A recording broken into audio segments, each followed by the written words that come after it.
Selamat malam, selamat pagi, selamat siang, selamat sore, tergantung ya. Saat ini di tempat teman-teman jam berapa? Teman-teman mampir di kanal kami ini ya. Oke, masih di kanal Billionaire Star Hunter bersama saya Ngurah Bayi Antara. Kita lanjut dengan episode saat ini adalah Begin with the End of Mind atau kita mulai dari akhir ya. Nah, kita bicara tentang akhir yang kita harapkan seperti apa ya. Stephen Covey mengatakan bahwa kita perlu bicara dulu apa yang kita mau di belakang, baru kita tarik ke depan ya. Jadi kita perlu tahu dulu ya. Saya ada beberapa catatan di sini biar saya nggak gelambiar ya. Jadi teman-teman perlu tetapkan dulu nanti yang di ujung itu apa ya. Nanti ujungnya seperti apa. Mungkin semua kita di episode kita di di kanal ini kita bicara tentang persiapan pensiun ya. Nah, ujungnya adalah pensiun yang bahagia, sejahtera, ceria, ya, penuh canda, riang gembira, dan penuh sukacita ya. Nah, itu ujung-ujungnya adalah apapun itu yang Anda inginkan pada saat itu dilakukan, apakah berhubungan dengan berderma, berhubungan dengan spiritual, berhubungan dengan sosial, ya fisik, mental, kemudian kesehatan dan sebagainya, itu nanti semuanya memerlukan biaya ya. Biaya ini ya berkali-kali saya sampaikan di setiap episode, selalu saya katakan ini bahwa nanti itu kita bicara UUD, ujung-ujungnya duit. Tapi bukan berarti segala-galanya itu kita bicara tentang duit ya. Tapi masalahnya segala-galanya memerlukan duit untuk bisa terjadi ya. Tapi selain duit ada banyak hal-hal lain yang perlu ditambahkan sebelum apa yang kita cita-citakan terjadi. Jadi duit itu menjadi ingredient utama ya. Tanpa duit kita akan sulit mewujudkannya. Dengan duit saja juga nggak cukup ya. Nah, apa yang kita inginkan? Oke, kita tarik dulu ya. Kita perlu stepping stone. Stepping stone untuk kita mencapai di depan itu seperti apa. Mungkin kita pantau, kita pindah dulu ya. Kita belajar dari pengalaman yang ada ya. Saya belajar dari pengalaman saya, pengalaman teman-teman, para mentor kami, rekan-rekan bisnis kami. Dan dari mereka-mereka yang sukses, itu selalu mereka punya visi ya. Bahkan bisnis-bisnis besar itu semua punya visi ya. Bahkan ada lagu ya, visi misi foya-foya gitu. Tergiang terus lagu itu, barusan saya tahu soalnya. Ya, bahkan milenial pun sekarang udah mulai bicara tentang visi misi ya, visi misi foya-foya gitu kan. Dan kita tarik lagi, apa sih visi kita ke depan seperti apa? Ya, di catatan saya mungkin kita bisa bicara apakah kita punya visi itu ya, visi kita ke depan untuk persiapan pensiun kita itu untuk awalnya mungkin bagi mereka yang punya hanya satu pekerjaan, mungkin mereka perlu untuk mulai memikirkan yang namanya penghasilan tambahan. Ya kan? Penghasilan tambahan. Kemudian juga mungkin dari situ mungkin terpikir untuk memiliki usaha mandiri. Ya, usaha mandiri dari sana menghasilkan sebuah kebebasan keuangan, kemudian menghasilkan waktu luang, dari sana menyebabkan ada perkembangan kepribadian, setelah itu bisa membantu orang lain, kemudian dalam perjalanannya bersosialisasi, kenal dengan orang baru, kemudian pensiun tenang, dan ujungnya meninggalkan warisan kepada anak dan cucu kita. Ya kan? Ada hal-hal itu yang bahkan stepping stone kita ya. Dari awal kita sekarang ya, kita asumsikan seperti saya katakan bahwa kita sekarang asumsikan, saya berasumsi di antara 50-60% populasi yang merupakan orang masyarakat rata-rata ya. Untuk yang di atasnya yang 27%, yang 10%, 3% itu welcome ya, welcome untuk juga berpartisipasi, tapi mungkin nanti mindsetnya ataupun tujuannya berbeda, gitu kan. Mungkin untuk yang 27%, 10%, dan 3% ini mereka semua pada dasarnya sudah berkecukupan secara materi. Tapi mungkin ya, mereka ingin membantu orang lain, tapi inginnya memberikan kail, ya, memberikan kail bukan ikan. Mungkin bisa juga nanti bergabung dalam komunitas kita dan kita bisa bicarakan. Semakin banyak kita bisa bantu orang, itu semakin baik. Karena konsep kami adalah helping people to help themselves. Jadi membantu orang untuk bisa membantu diri mereka sendiri. Ya, itu adalah moto dari komunitas kami. Ya. Oke, ya jadi mungkin dari awal kita saya nggak tahu ya teman-teman sekalian yang saat ini sedang sedang ada dan masuk dan juga bergabung di kanal ini. Saya tak pernah tahu, tidak akan pernah tahu pada posisi mana teman-teman sekarang berada. Tapi saya asumsikan saat ini kita mulai starting up-nya ya dari mereka yang berada di posisi 60, 50, 60%, yaitu mereka yang mengandalkan hanya dari satu pekerjaan, satu income untuk menghidupi keluarganya. Kita mulai dari sana. Nah, nanti kita lihat di step mana teman-teman berada. Nanti akan kita kasih tools pengujinya bagaimana. Oke. Nah, kita mulai tadi dengan mulai berpikir tentang menghasilkan tambahan income, ya. Otomatis untuk menghasilkan tambahan income berarti mulai untuk membuat sebuah jalur pipa income yang baru. Saat ini punya satu pipa income, yaitu penghasilan dari pekerjaannya berupa gaji atau apapun itu. Ya, kemudian kita bangun yang satu lagi pipa income yang baru sebagai jalur kedua, ya, sebagai tambahan, ya. Itu bisa mulai dibangun. Dan dari asumsi yang ada, ya, dari asumsi ada dengan satu penghasilan saja dan berpikiran untuk membuat atau mencari penghasilan tambahan, asumsinya adalah penghasilannya tidak cukup. Artinya hanya bisa menyisihkan sedikit dari penghasilannya untuk bisa diinvestasikan di bidang yang baru. Otomatis harus disadari kalau modalnya kecil berarti effort usahanya yang harus besar. Berarti pada saat ini harus disiapkan waktu yang tambahan untuk mengerjakan pekerjaan sambilan ini, atau ngelembur lembur kah, atau apakah, atau mengerjakan bisnis sampingan dan sebagainya. Sampingannya bukan sambilan. Jadi sampingan tetap dilakukan serius part time, ya, waktu. Mungkin biasanya setelah pulang kerja langsung ke rumah, ya kan, nonton TV, kemudian setelah itu tidur. Mungkin nonton TV-nya dihapus, pulang kerja mungkin pulang mandi, ya, makan malam, setelah itu mungkin mulai beraktivitas 1-2 jam setiap malam untuk mulai menata bisnis yang baru ini, dengan mengawalinya dari perencanaan dan sebagainya. Oke. Nah, kemudian dari situ ya, jadi dengan penghasilan melalui usaha mandiri, otomatis harus disiapkan, ya, sistemnya segala macam.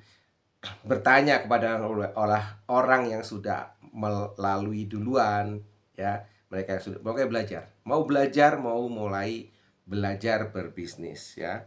Nanti berkembang.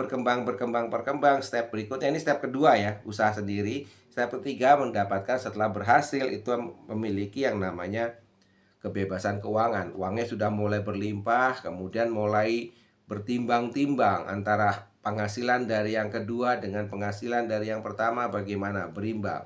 Mulai berpikir di sini, apakah tetap dua-duanya atau mulai nanti melihat kalau yang di sini sudah mungkin 2 kali daripada yang di sini. Ya mungkin ada pertimbangan untuk mulai melepas yang ini sehingga mendapatkan tambahan waktu luang untuk melakukan hal yang lebih baik lagi, untuk membuka pipa-pipa yang baru. Itu pilihan, ya.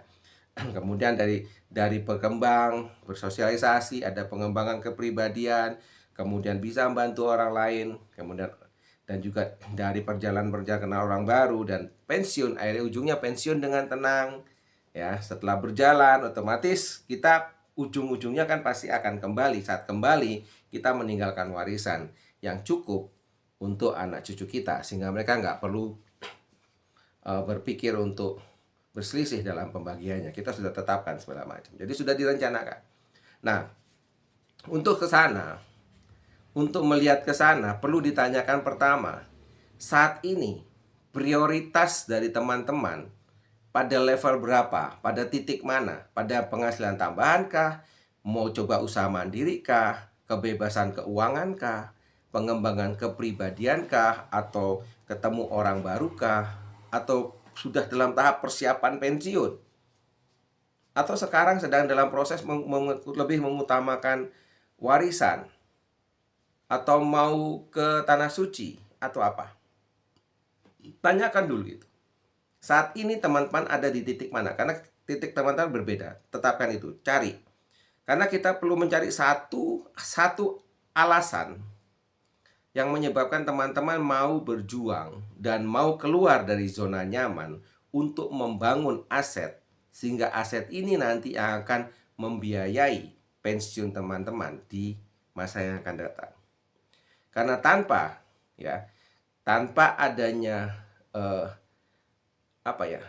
inner feeling ataupun suatu inner gut ya, jadi suatu motivasi dari dalam diri untuk melakukan sesuatu, mewujudkan sesuatu yang benar-benar kita inginkan, bisnis yang bermodal kecil akan sangat sulit dikembangkan tanpa kekuatan mental dari pemiliknya. Karena bisnis yang modalnya kecil, yang memulai dengan modal kecil, relatif akan lebih mudah dilepas, ya, dibanding dengan mereka yang bisnis besar. Misalnya teman-teman langsung berbisnis dengan modal 100 juta, maka apapun yang terjadi akan disiapkan waktu untuk bisa mengelolanya. Apalagi kalau 1 miliar, pasti nggak tidur pun kalau tengah malam tiba-tiba ada masalah, langsung ngejos, ya, langsung greget. Tapi kalau teman-teman memulai bisnis yang dimulai dengan modal awalnya 500.000 atau 1 juta atau 2 juta, ya kan? Saat ada masalah dan Anda sedang benar-benar sibuk karir utama, di sini ada masalah, alah sudahlah, tinggal dulu lah, nanti kapan-kapan tak urus lagi. Dan kalau terus begitu, ini nggak akan berkembang dan Anda akan tetap ada di sini dan stuck di situ. Oke, nah pilih mana, ada mana keinginan utama, dan tanyakan, ya, tanyakan apakah prioritas itu, ya, adalah benar-benar prioritas utama Anda. Apakah teman-teman benar-benar titik itu? Apakah mendapatkan penghasilan tambahan saat ini adalah yang urgent? Atau mengembangkan usaha adalah yang urgent? Atau mengembangkan kepribadian adalah yang urgent? Yang mana yang paling urgent? Ya. Kemudian ditanyakan setelah itu, setelah menetapkan, mulai ditanyakan, mengapa itu adalah sesuatu yang urgent buat teman-teman? Penting dan urgent. Ya. Itu adalah sesuatu yang benar-benar penting dan urgent. Tanyakan mengapa. Ya. Kemudian setelah itu tanyakan mengapa, dapat mengapanya, ditanyakan lagi. Mengapa? Jawaban mengapa itu adalah penting buat Anda dan keluarga Anda. Ya, apakah itu benar-benar penting? Ya. Setelah itu dijawab lagi. Kalau perlu teman-teman bisa tulis, ya, dituliskan kenapa itu penting. Ya, kenapa itu penting? Tulis. Nah, setelah itu tertulis, baca lagi, tanya lagi. Ya. Resikonya apa kalau hal penting ini tidak bisa diwujudkan?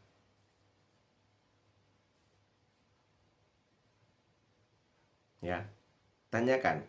Ini kan mengapanya jelas. Mengapa penting jelas, sudah tertulis.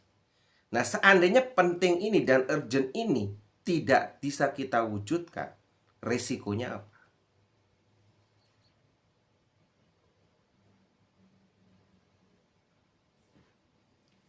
Ya, resikonya apa? kalau itu benar-benar tidak bisa diwujudkan? Risikonya apa? Kemudian tanyakan lagi. Setelah risikonya dituliskan, oh ini risikonya akan begini, begini, begini, begini. Apakah Anda khawatir dengan hal itu? Mengapa hal itu membuat Anda khawatir? Kalau tidak terjadi itu membuat khawatir kehidupan Anda. Ya. Kalau ini hasil daripada analisa ini tidak menggetarkan Anda merasakan itu biasa-biasa saja, berarti yang Anda sebutkan tadi belum merupakan tujuan ataupun impian Anda, belum merupakan suatu gut feeling Anda. Dan pada posisi ini Anda cari lagi, ulang lagi dari step awal. Ya, sebutkan lagi tujuan apa, analisa lagi, tes lagi, bener nggak ini yang saya mau? Ya, harus benar sampai dapat ini loh yang saya mau, yang benar-benar membuat diri kita bergetar. Kalau perlu sampai benar-benar merasa bahwa kalau ini tidak terjadi, maka benar-benar sia-sia saya hidup di dunia ini. Apa itu hanya Anda yang tahu. Karena kalau Anda sudah temukan itu, why-nya itu Anda temukan. Apapun masalah yang nanti, apapun kendala, aral melintang yang Anda hadapi di depan, itu akan terlibas dengan begitu mudahnya, ya, karena kekuatan Anda melebihi ketakutan Anda. Keberanian Anda menjadi lebih daripada ketakutan Anda. Karena setiap dari kita takut untuk memulai. Setiap dari kita takut untuk masuk ke wilayah yang baru. Setiap dari kita takut untuk keluar dari zona nyaman. Jadi diperlukan sebuah keberanian untuk mulai melangkah, untuk mulai masuk ke zona tidak nyaman, untuk mendapatkan zona nyaman yang lebih baik.